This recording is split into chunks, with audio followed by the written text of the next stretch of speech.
been sick one time in the last 13 years, and that was Whoa. that was just due to travel and stress and some stuff that was kind of out of my control. But it's been really nice to be disease free and to manage to be able to show up in my life for my family, for my what I offer through my business, and have just my fullness all the time. Welcome to the Reframe, from the couch to the conversation. I am your host, Rebecca Molman, trauma therapist turned coach. This is a very special release that I thought would be particularly fitting as we're shifting from winter into spring and find ourselves at Spring Equinox. Clearing out the cobwebs of our homes, heads, and hearts, Jesse chats about many different approaches to fasting and cleansing the body during this time, and other important practices that can help us catalyze this seasonal shift. Jesse is a permaculture designer, herbalist, and a raw vegan health coach. He has been exploring the Pranic lifestyle since 2011, when he began incorporating raw foods, herbs, meditation, sungazing, grounding, and fasting into his lifestyle. In 2017, he transitioned into liquidarianism after completing a 4-day Pranic initiation. For the last year, Jesse has been prana feasting 23 hours a day and juicing for an hour on fresh pressed juice, superfood juices, and tonic herbal teas or broths. He practices the Taoist art of Qi Gong, sun gazing, and meditation on a daily basis, and is passionate about helping people transition into a healthy, free, and more pranic lifestyle. So it would be fitting to say that Jesse literally lives and breathes what we are about to dive in today. There is so much to learn. So without further ado, Jesse Boudreau. Thank you for being here. It's such a pleasure to be able to talk with someone that this is so much a part of your life. The fasting and the nutrition and being connected to the land. And it's such a treat to be able to talk to somebody that can shed some light on maybe what it looks like as we're moving out of winter into spring, and how we can detox or cleanse all the junk that's collected and set ourselves up for success for the summer. That's awesome. Yeah, it's my passion. I really, making these transformations for myself, it's the kind of thing that you feel so much joy about it that you want to share it with others. It just kind of comes pouring off of you. And, just my passion for cultivating life in general has been a huge part of my healing path. So, aiding people in whatever way I can serve, but particularly, right now it's, a very good time for your physical, mental, spiritual health. I think it's kind of just with the whole event that happened in Ohio, with the continuing stresses of our modern day life, it's really important to have tools and skill set to be able to manage all these energies and do what we can to heal ourselves and heal the planet and heal one another. So I'm really passionate about that. And like you're saying, that the shifting of seasons is an extraordinarily good time to fast, to cleanse, because oftentimes what we experience as disease symptoms or mental doldrums or things like that are actually just connected with these shifts in our circadian rhythms as the seasons change. I suggest to people that they do a cleanse at least once per season, especially at this point of the shifting of seasons. And I've managed through my lifestyle of raw food and fasting and juicing and superfoods and herbs and wine and grounding and all these things. I've been sick one time in the last 13 years, and that was just due to travel and stress and some stuff that was kind of out of my control. But it's been really nice to be disease free and to manage to be able to show up in my life for my family, for my what I offer through my business, and have just my fullness all the time. So it's been great. Wow. That's amazing. That's incredible. That's incredible. Well, what would be some of the things as for this time of year? How could people implement a cleanse or a fast? Like, what would that look like in a safe way for the average person? And I just want to kind of disclaimer here really quick that it's not medical advice. Please check with your doctor, like Yes, all those things. yes. But I think there's probably some pretty staple suggestions that you could help people out with as far as this time of year and what that could look like. Yes, you're absolutely right. It's this whole thing of this isn't medical advice. It's still a thing of, sort of common sense and the fact that we're biochemical, physical beings. And there's certain things that aid us in this. And what happens also with disease is just education, but a huge part of our immune system is our microbiome and our lymphatic system. Those are probably the two most key parts of our immunity. And your lymphatic system, just to shed some light, 2/3 of your interstitial water is lymph, and only 1/3 is blood. So your lymphatic system is actually more important to your overall health than the blood. And whatever you dump into your blood in terms of the foods you eat, I know in my early days, ate all kinds of fast food, all kinds of like ramen noodles and Pop Tarts and everything. And everything you dump in your blood, your lymph system has to clean out. It's kind of like the septic system of your body. And so to work with astringing, cleansing foods like fruits and greens will chelate, that they have an affinity for the lymphatic system. They'll astringe and they'll clean out that system. And particularly juices, because when you juice, you basically, on the one hand, most of us are in a chronic state of dehydration, and that leads to physical and mental illness because you'll feel anxious if you're not hydrated. You're not washing out your blood and your lymphatic system with liquid. It also gives your digestion a rest and makes it so you're basically washing toxins off your cells and then supplanting them with hydration and micronutrient, which makes the cells more electric. Your question was more about what people can do right now. It's going to look differently for different people, but I highly suggest juice cleansing. And I offer a cleanse that will reboot your microbiome and also inflammation in your body and do this thing I'm talking about, like cleansing the lymph system. But you can also just juice at home with fresh pressed juices. I really suggest berries and watermelons and coconuts as primary, and citrus is really great cleansers for all of this, for cleansing the eliminatory system, so you get greater assimilation, for greater absorption, and for this cleansing. And then, depending on where you are with your personal health practice, you can explore more with fasting and so the fasting could be as much as a juice cleanse or moving to maybe raw foods for a little while.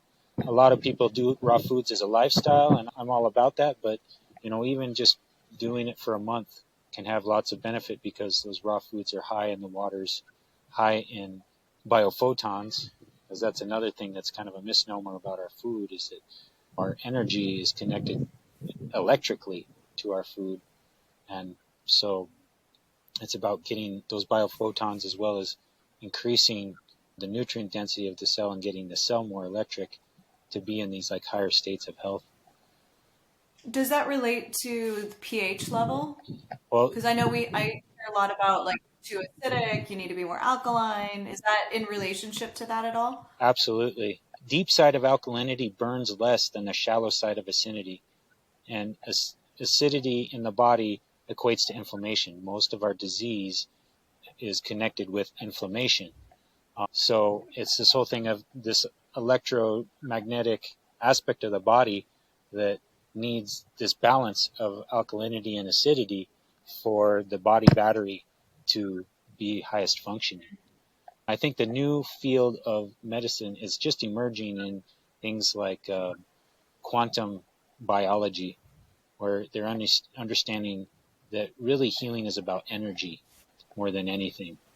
And I was just hearing of this physician who's been studying longevity, And one of his main things is, if you want to live a long, healthy life, is do just one meal a day, you know. So that gets into the other ends of things you can explore, which is fasting.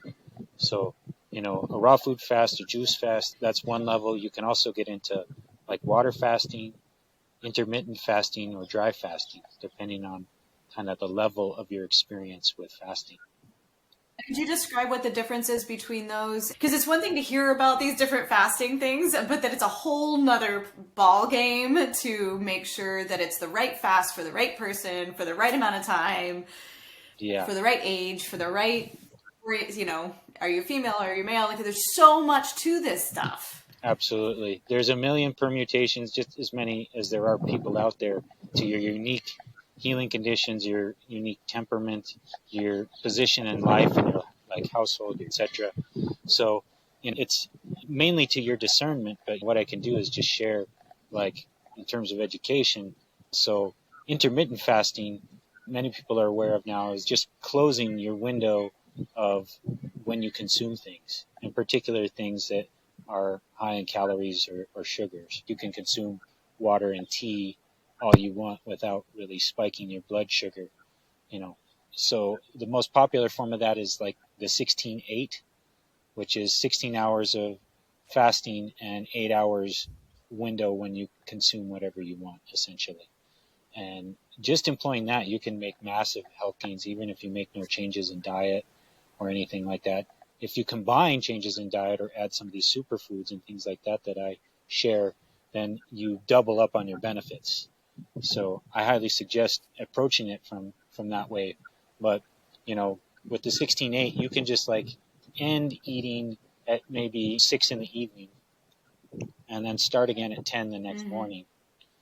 And there's another form of intermittent fasting that they find has even better benefits for microbiome, longevity, energy, etc., which is called ETRF, early time restricted feeding, where basically you consume things more from when you wake up in the morning until like maybe 1 or 2 in the afternoon, because that's when your digestion is highest. And after that, if you can digest and everything before you go to bed, you'll get better rest. You'll get all these other benefits of increased diversity of your microbiome, because essentially your body, if you go to bed, a lot of people will go to bed and eat late, maybe have like a midnight snack or something right before they go to sleep. And then what happens is your body's digestion is shut off by that time. And so it's struggling to digest it. And you're trying to sleep and regain your energy, your cellular energy. And so if it's doing both at the same time, you're not really getting that good of sleep, and you're not getting that good of re-up on your energy. So there's definitely some people have trouble sleeping, and that's actually something that comes also with in some of the superfoods I offer. But you don't have to go through me if you just work with tart cherry concentrate and take that in the afternoon or evening. Dark cherry? Tart cherry. Tart cherry. Okay. Yeah, tart cherry concentrate. It'll induce melatonin, but it also has natural melatonin in it. Um, and they've done lots of studies on it, and you'll get as much as an hour and a half worth of better sleep just from utilizing. And it's super high in ORAC minerals, antioxidants. So while you're sleeping, it's helping your body regenerate and rejuvenate itself. So those are some of the intermittent fasting ways. Water fasting would be like the next level, and you could do that for, depending on where you are, for one day or a 24-hour period, or some people do it, have in sort of the fasting community have done as many as like 40 days of just water, because your body actually, you have all of us carry around a lot of their waste, excess calories in the form of adipose tissue, that really what you need more, like I was saying before, most of us are dehydrated, and there's actually energy in water, and we can get more. It structures our exclusion zone water, which is like this liquid crystal jelly that surrounds all of our cells that has a positive charge on one side and a negative charge on the other. So it can help you be more energetic, to free up your digestion and to nurture your waters. And then the last level is dry fasting. And that's the extreme form. That's something I don't suggest to anyone who is new to fasting. I suggest you don't explore with that until you've explored with raw food fasting, juice fasting, water fasting, intermittent fasting. But dry fasting is where you have no food or water. And after about 16 hours of dry fasting, you get into like stem cell production.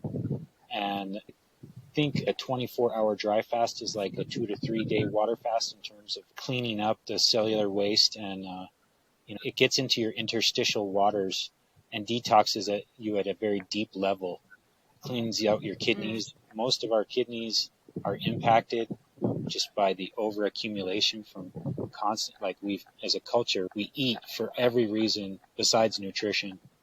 For nutrition too, then when we're feeling sad or we're extra tired from work that day, or for social reasons. And so the lymph system and the kidneys and everything has this accumulation happen that negatively impacts our overall energy and well-being and physical health. So does that cover? I think that covers the bases. Yeah, no, absolutely.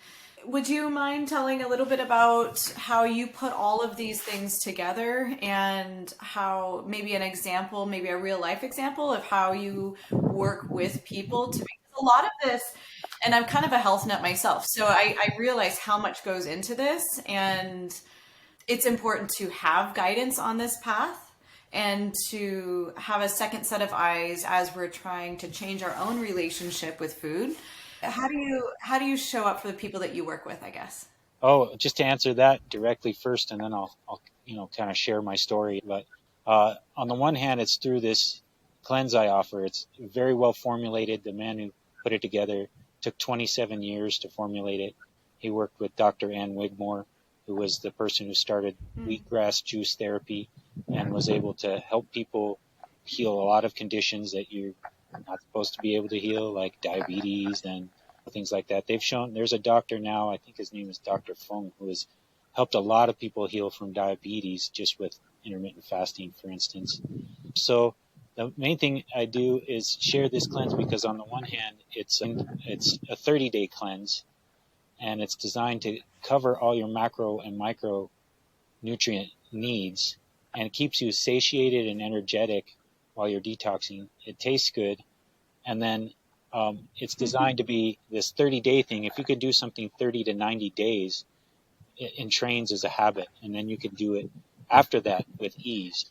Many of us have dealt with this, like trying to start a new habit. Maybe you're trying to quit smoking or something, for instance, and you do well for the first week until you go back to your old triggers. You go to the bar with your friends or something, and and they're drinking beers or whatever, and you just can't help yourself.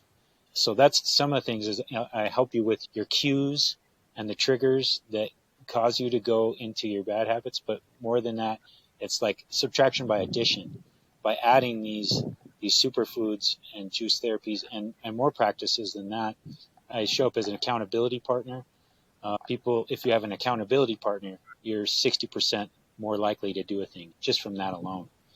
You restructure your environment, don't have those cookies and, ice cream in the freezer and those kinds of things. Get them out. If you have less immediate access to them, you'll be less likely to go to those things. And then also, helping with people, because people backslide on it. It's not so bad when you fail. What's more important is that you keep showing up and you keep practicing things.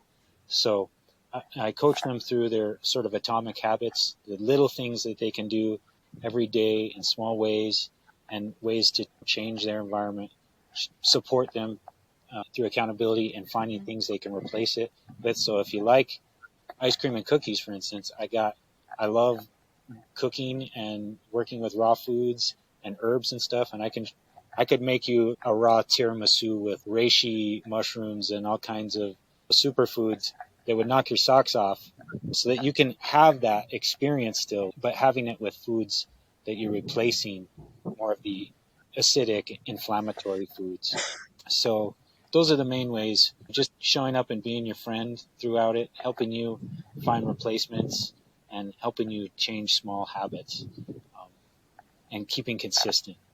And if you do that, so that's how it's changed for me. I had started my own business. I had 3 kids. I was permaculturalist, and I had an eye toward health, and I was eating all organics, but I was still like drinking beer and eating a lot of meat and wheat and sugar and these things, and it just started to negatively affect my health. Another thing about the cleanse I offer is there's a lot of environmental toxins in the form of products from industrial agribusiness, things like glyphosate, which destroy your microbiome and have been linked with like cancer and autism and neuropathy and all these things. And so we have the only probiotic on the market that's clinically tested and shown to clean glyphosate out of the body. As you cleanse your liver, as you cleanse these environmental toxins and stuff out, all this becomes more easy. You actually feel better, and that's what happened with me. Is I just started moving towards raw foods. I started meditating again. That actually happened first, and that developed that self-care habit and routine. And I started exploring with sungazing. And then my wife and my friend Andrea were like, you should maybe try raw foods. And they were my accountability partners. I tried it, and I was still eating other foods, but it was this subtraction by addition. I was just adding more leafy greens, a smoothie in the morning instead of a breakfast burrito, and or whatever.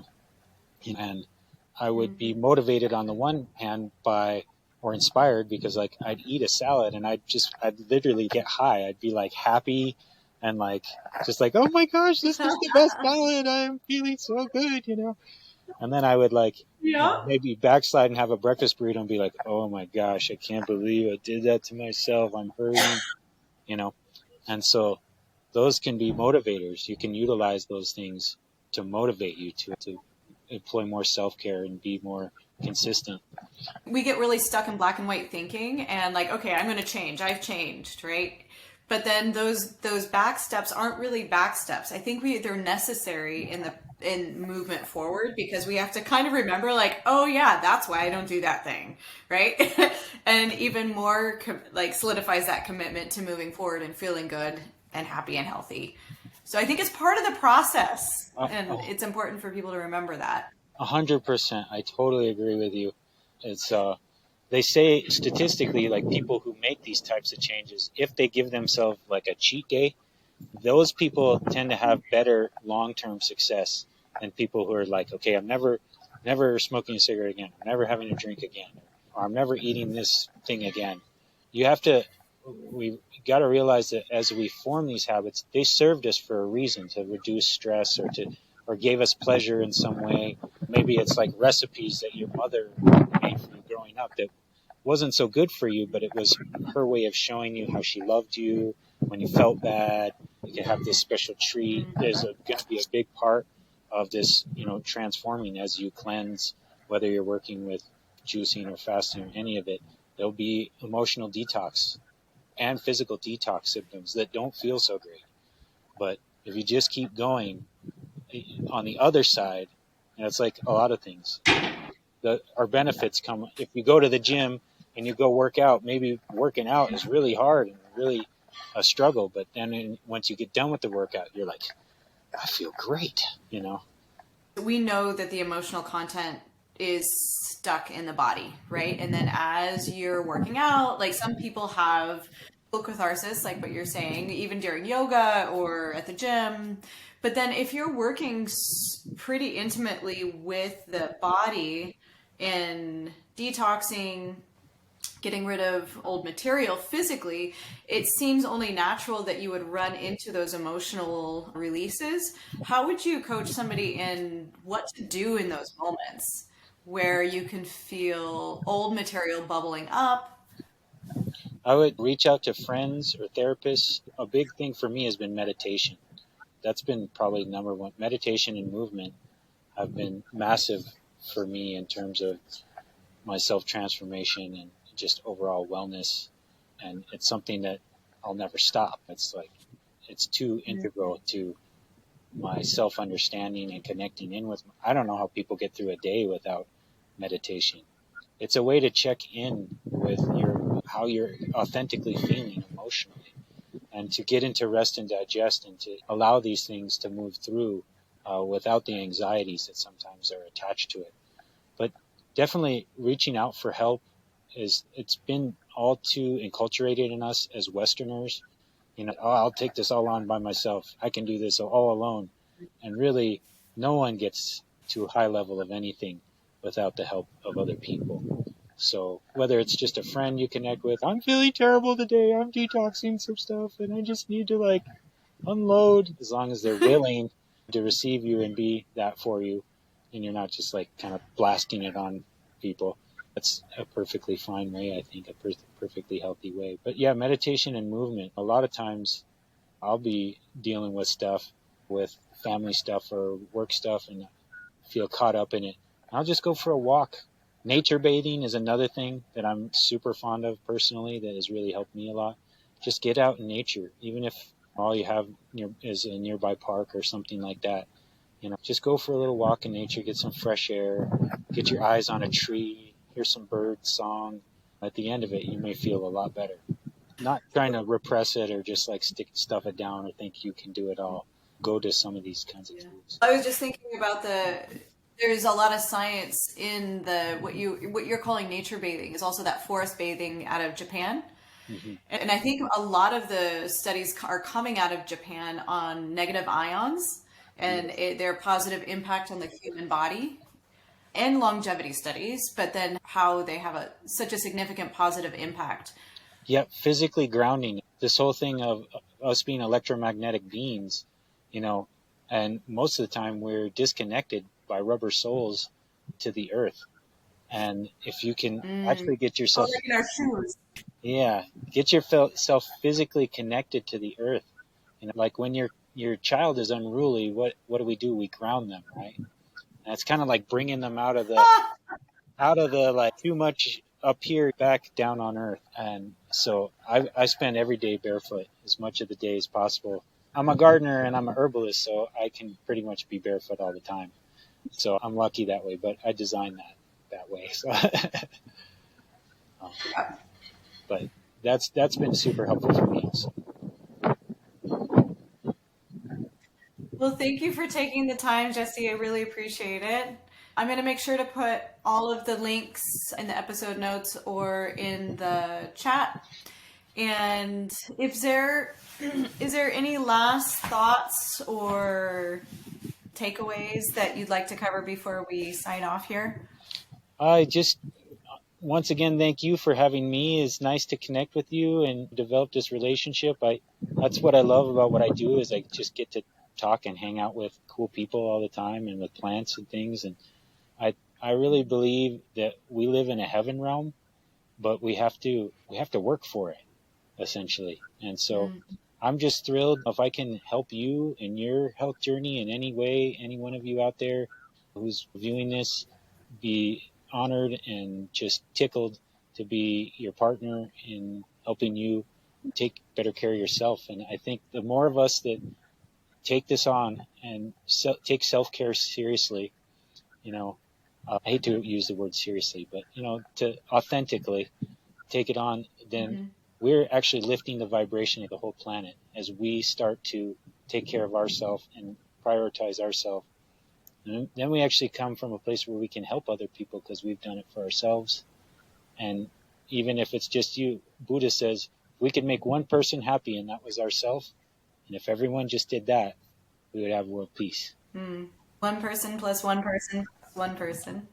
Exactly. Each one teach one. We could reach a lot of people, and that's another tool of sort of self-development, self-mastery, and healing, is to actually help other people. It makes you feel good. So. Yeah. Activating your service. 100%. All right. Well, thank you very, very much. My pleasure, Thank you. Rebecca. So nice to see you. Thanks for taking the time.